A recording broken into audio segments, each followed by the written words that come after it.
హిందూ బంధువులందరికీ కూడా ధనుర్మాసం శుభాకాంక్షలండి. ధనుర్మాసంలో ముఖ్యంగా మనం మహావిష్ణువుని పూజిస్తాం. మహావిష్ణువు యొక్క దంపతుల్ని పూజిస్తాం. లక్ష్మీనారాయణుల్ని పూజిస్తాం. మహావిష్ణువు మరియు మహాలక్ష్మి వీళ్ళిద్దరూ కూడా గొప్ప ఆదర్శ దంపతులండి. ఈ దంపతుల నుండి మనం నేర్చుకోవాల్సింది ఏమిటి అని అంటేనండి, మన ఇళ్లల్లో అంటే సహజంగా ప్రపంచమంతా కూడా మనం చూస్తే ఇళ్లల్లో చిన్న గొడవ జరిగిందనుకోండి, భార్యాభర్తల మధ్య చిన్న గొడవకే విడిపోయేంత వరకు వెళ్ళిపోతూ ఉన్నారు. కలహానికే విడిపోతూ ఉన్నటువంటి దుస్థితి నేటి సమాజంలో దాపురించింది. కానీ మహావిష్ణువు మహాలక్ష్మి ఈ దంపతులిద్దరూ కూడానండి కల్పాంతంలో కూడా కలిసి ఉంటారు.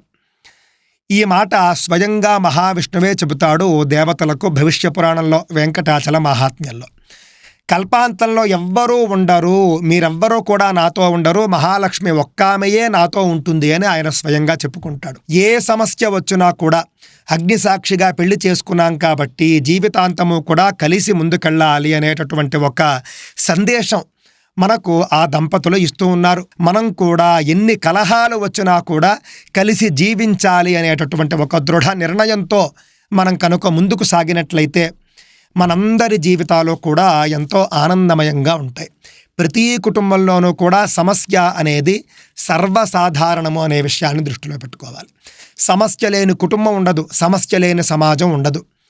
మనందరికీ కూడా అనిపిస్తుంది ఒకానొక సందర్భంలో మరి మహాలక్ష్మి మహావిష్ణువుని విడిచిపెట్టి వెళ్ళిపోయింది కదా భూలోకానికి అని చెప్పేసి వెంకటాచల మహాత్మ్యంలోనే భృగు మహర్షి సందర్భంలో. అవును, అంటే అలక వచ్చింది, అలిగి ఆమె వెళ్ళిపోయింది. మళ్ళీ ఇంకొక మంచి సందర్భంలో ఆవిడ మళ్ళీ మహావిష్ణువు వద్దకు వచ్చేసింది. అలక పూనినప్పుడు అలిగి వెళ్ళిపోవచ్చు పుట్టింటికి. అలక తీరిన తరువాత మళ్ళీ ప్రేమ చిగురించిన తరువాత మళ్ళీ ప్రేమ గుర్తుకొచ్చిన తరువాత మళ్ళీ వచ్చేయాలి, కలిసి ఉండిపోవాలి. అలక పూనడము సహజమే, బెట్టు చేయడము సహజమే, ఇవన్నీ కూడా ఉండాలి. కానీ కలిసి ఉండాలి అనేది మనకు మహావిష్ణువు బోధిస్తూ ఉన్నాడు, మహాలక్ష్మి అమ్మవారు బోధిస్తూ ఉన్నది.